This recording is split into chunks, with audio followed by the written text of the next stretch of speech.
Good morning. So today I'm going to talk about why you should buy a sports car as your next vehicle. Here in Florida, we know it's sunny most of the year round, so it's perfect weather for a sports car and truly make it shine. I've based all this evidence off of the last 10 years of me owning a sports car and or modifying sports cars. So according to the Grassroots Motorsports, which is a website and company that is devoted to modifying vehicles, there are some things that make a sports car great. They are road course skills, charisma, rear-wheel drive, 2 seats, a stick shift, lightweight, stunning looks, charisma, a view of the sky, and enough power and torque. Well, I don't have time to talk about all those wonderful aspects of the sports car, so I'm going to talk about road course skills, what they are, and how you can obtain them, and a stick shift, what it is, why it's good, and enough power and torque. Again, I'm going to define what those are. So there's a saying that people will remember half of what you do, none of what you say, and 100% of how you make them feel. A sports car is like that. Sports cars give you a feeling, and that feeling is irreplaceable, which is why you should buy a sports car for your next vehicle. So road course skills.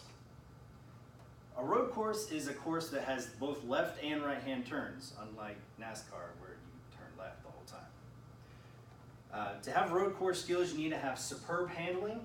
As you can see here, this guy's going around a corner. And you need to have really good brakes as well. So handling deals with how well the car is able to navigate the turns without having over or understeer. Now, what is over and understeer? Well, oversteering is when the car turns more than you expected. Generally, the back end kicks out and you go around a corner a little bit crazy. Sometimes you can do that on purpose, it's called drifting, but when you don't mean to do it, it's called oversteer. Understeering is the opposite of that. It's when the car turns less than you expected. Usually the car is going too fast into a corner, or you've turned the wheel too much for the speed that you're going. And again, you're going to end up off of the track.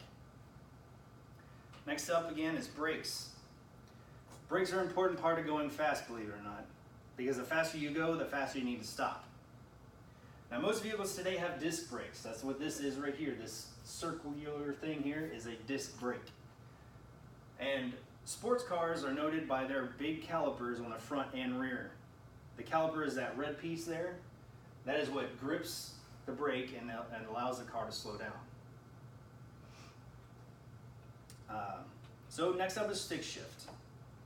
A stick shift is a manual transmission, and which is important to give the vehicle that sports car feel. So a stick shift is synonymous with sports cars, right? Having a stick shift gives you that control over the vehicle a lot better than just an automatic transmission where you just hit the pedal, that's it. You may say, oh, well my car has those paddle shifters. Yeah, no, it's not the same thing. So I know this because I purchased this vehicle, a 2015 BMW M4, and it has the dual clutch transmission, which is a fancy way of putting that it's an automatic. It has a little bit more bells and whistles to it than that, but really it's an automatic. And even though this is a superbly designed and engineered masterpiece of a vehicle, it still was missing that feel that you get from shifting through the gears and having that exert that control over the vehicle. Next up is power. So power is what you think of when you think of a sports car. And oftentimes when you're shopping for a sports car, you may sort vehicles by horsepower. The more the better, right?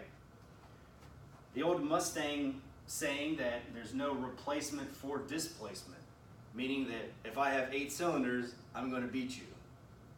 Well, I said enough power, not more power. Power is relative to weight. On a road course, the weight to power ratio is king, such as in this picture here. As you can see on this visual, having a fast car is very difficult to go fast. You go in a straight line, you push the pedal down and it goes. But on a road course, there's many, many more elements to it. Where power is, again, key, but you have to have that right mix of power. Too much, and like I said earlier, over and understeer. You're going to have that all over the course. Too little, you might as well just get out and walk the course. That brings me to torque. Having enough torque. Some of you may have been at a red light in your big V8, and there's like a little Subaru that pulls up or a little Mitsubishi that pulls up to you. You look over, you're like, prepare to be crushed, right? And then you take off, of course, safely accelerating to the speed limit only, and you end up getting crushed. Well, that's because of torque. Those little cars have all-wheel drive, and they have a lot of torque. According to the YouTube channel Engineering Explained, horsepower is measured at the higher end of gears, and torque is measured at the lower end of gears. Well, what does that mean? That means that torque is what gets your car off the line. It's what gets your car going. Where horsepower is what continues the vehicle going once it's already started. A balance of both is necessary to get that good sports car feel. So because of torque, well, you may have 420 horsepower in your big V8, but if you don't have enough torque, you're never going to get real good use of it. So in conclusion, after you get a vehicle with the right mix of sports car features, you'll wonder why you hadn't purchased one sooner. You may wonder, well, what about gas mileage? I've always said that if you're worried about gas mileage, you should go ahead and buy a Prius. Sports cars are about the feel that they give the driver. And again, that feeling is irreplaceable. Once you've felt the car take off, push you down the road, and navigate those corners, you'll wonder why you've never driven one before.